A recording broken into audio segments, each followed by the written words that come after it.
Каков е планот во однос на забрзување на градежните активности на патот Пробиштип-Крупиштип со оглед на тоа дека граѓаните веќе реагираат на оштетување на нивните возила? Значи во неделата лично го проверив со мојот мотор, бев во Лесновскиот манастир со другарите, се видов со доста луѓе од Пробиштип и лично слушнав, но и видов. Дефинитивно знам дека се веќе променети новите проектни документации. При целосното гребање и отстранувањето на асфалтот е видено дека подлогата заради почвата која што во овој регион е нестабилна, се репроектираше и верувам дека овие денови од понеделник ќе почне активна со 3 градежни оперативи да се целосно рехабилитира овој патен правец. Реагираа граѓаните заради тоа што имат штети на возилата.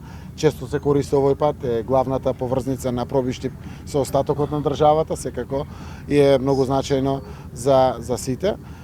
Верувам дека овој патен правец брзо, од понеделник, веднаш ќе почне да се асфалтира со она што секако го очекуваат граѓаните. Се изгуби дополнително време, но дефинитивно при отстранувањето на горните слоеви се виде нестабилноста на почвата, која што со новата проектна документација се стабилизира веќе и почнуваат токму со ваквите изведбени активности. Ваш коментар околу писмото на Катица Јанева за во врска со предметите од СЈО и дали е тоа дел од договорот со ВМРО-ДПМН?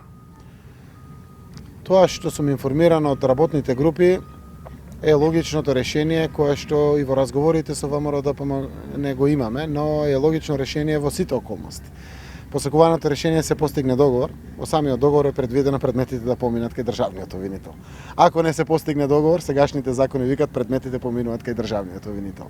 Ако се постигне договор или ако не се постигне договор, правото на специјалниот јавен обвинител е опишано во Законот за јавното обвинителство. Јас вчера прашав правниците околу мене, викат да, тоа сосема законски дозволива, одлуката на специјален јавен обвинител да ги предаде. Немаме никои контакти нели со Катица Јанева да прашаме зошто е тоа така. Она што според мене е очигледно или веројатно била причината наближувањето на 15 септември. 15 септември завршува мандатот на Катица Јанева. Тоа не се пренесува на заменик, на избор на некој друг, туку едноставно се предаваат предметите, веројатно заради безбедноста, сигурноста на сите индиции, материјали кои што таму се обезбедени. Така да не верувам дека ќе влијае на преговарачкиот процес. Јас очекувам исчекор, утре би требало работните групи да се сретнат, ако двете страни се подготвени секако после консултациите. Ние од СДСМ ги завршивме консултациите, дадов напатства јас и тимот за да се продолжи во изнаоѓање на решение, кое што дефинитивно треба оваа недела до крај да го завршуваме или еве почетокот на неделата оти после празникот, неработниот 9 понеделник е 10 и на 10 веќе треба навистина да привршуваме со изјаснувањето по овој закон. Господине премиер, две прашања само.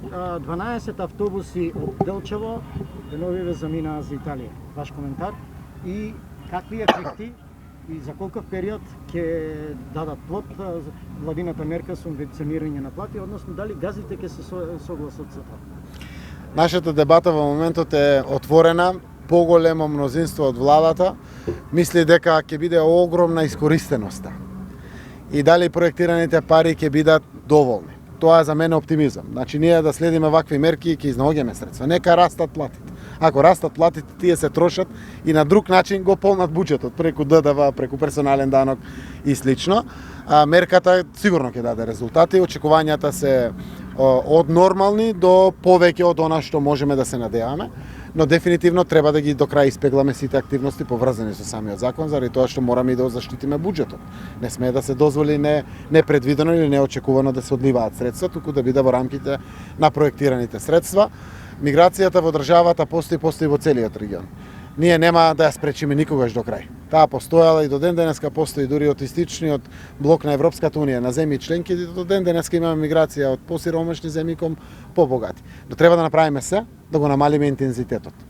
Мене ме радува податокот на статистика кој што излезе при статистичките податоци за првиот квартал, кога покажавме 4,1% раст на бруто домашниот производ, таму се виде дека вработливоста пораснала од 938.000 на 970.000 или 980.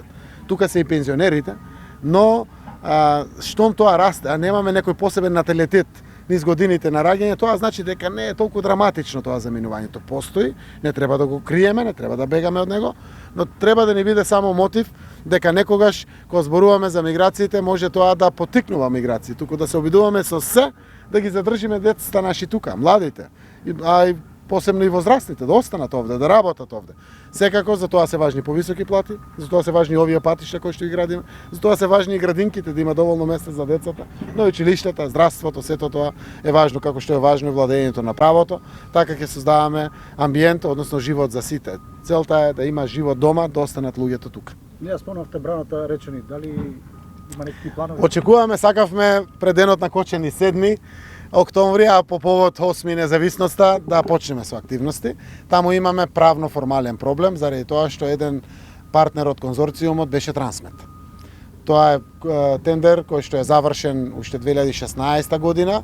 Проблемите кои што се јавиле се да Силекс Неметали во конзорциум со Трансмет го има добиено самиот тендер, ние ги завршивме сите претходни постапки, сме подготвени за склучувањето на договорот, но мора да најдат бајпас на членот на конзорциумот. Се работи за давање на банкарски гаранции кој ќе ги понесе, тоа е одговорност пред се на Силекс Неметали, Министерството за земјоделие преговарат интензивно заедно правните служби да ги изнајдат решенијата. Јас верувам дека се изнајде решение. Сакам час поскоро да почнеме таа брана. Тоа е капитален проект, пари имаме во буџетот за него. Час поскоро сакам да стартуваме и со тоа.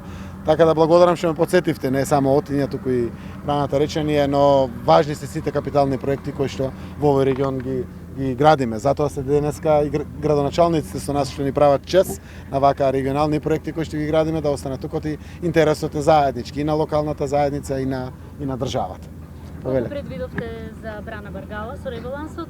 Зошто кратење од клиничка болница и дали добивте покана од Обвинителството за реките? Покана немам добиена, ако добијам веднаш ќе соопштам.